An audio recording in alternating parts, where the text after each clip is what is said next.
Now, Mark, I think I've spoken to you about Joe Rogan. I think you might be a bit of a Joe Rogan fan, but the chair of the ABC, Kim Williams, I picked apart some of his speech last night, but one bit I didn't focus on was this. Have a look, have a listen.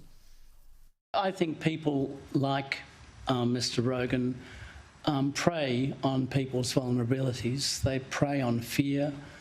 They prey on anxiety. They prey on all of the elements that contribute to uncertainty in society. I personally find it deeply repulsive. It's a strange reaction, isn't it? Like I say, I don't listen to podcasts, but my understanding is that Joe Rogan gets people, sits down and talks to them for hours on end. How can that be as repugnant as Kim Williams says it is? Yeah, and Kim even said himself that he doesn't even listen to the show, yet he's got a lot of opinions on it for some weird reason. Yeah. Anyone would think that Joe Rogan's taking $1 billion of public money to make shows of little to no value, and he's out there deliberately editing war videos to be misleading towards their agenda. Exactly. Anyone would think that that's what Joe's doing, but no, he's doing a good thing. He got me this haircut. I used to be 135 kilos. I slimmed down. He's taught me, and he's kept me company on a lot of long runs and getting better. He's made a lot of people around the world a lot better. He hasn't taken a single dollar from the public, and he promotes his show for free. Yeah. It's a bad fight to pick, Kim.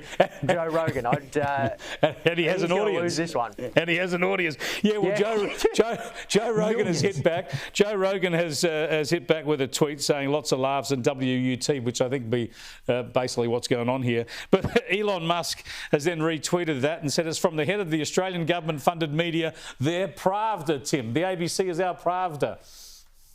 Accurate call from the Elon there. But indeed. My theory is that Kim Williams doesn't know who Joe Rogan is. I think he's got him mixed up with some sort of 80s, 90s concept of shock jocks and, some sort of terrifying, conservative radio figures. I don't, as Mark was saying, this doesn't add up. This is not a reasonable picture of Joe Rogan as his millions of listeners understand him to be. So, I think there's a category error. I think I'm using that phrase correctly, but...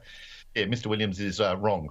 Well, talking about life advice and all improving ourselves, we showed some very wise words from Kamala Harris last night. And in the interest of self-development for all of us, I've got some more. Look, this mission that we have, it takes hard work. But as you've heard me say many times, we like hard work. Hard work is good work. Hard work can be joyful work. And in doing our work, we will remain committed and intentional about building community.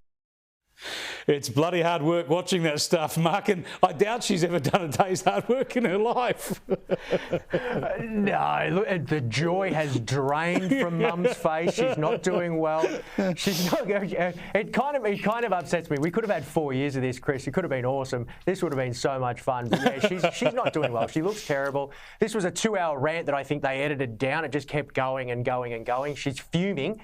And I don't mean she's angry. I mean she's literally fuming. You can see the vodka coming out of her pores. Anyone would think that she's getting involved with Russian collusion by the point of it now. But yeah, it's kind of interesting. There's some great analysis here from Judy James, a body language analyst, and she says this is a very verbose speech that combines Harris's talent for the word salad with her signature body language rituals that try to persuade you that you are listening to some extremely profound motivational thoughts and messages. Yes, it all seems to be delivered in that style, but we're not really hearing much of significance for her.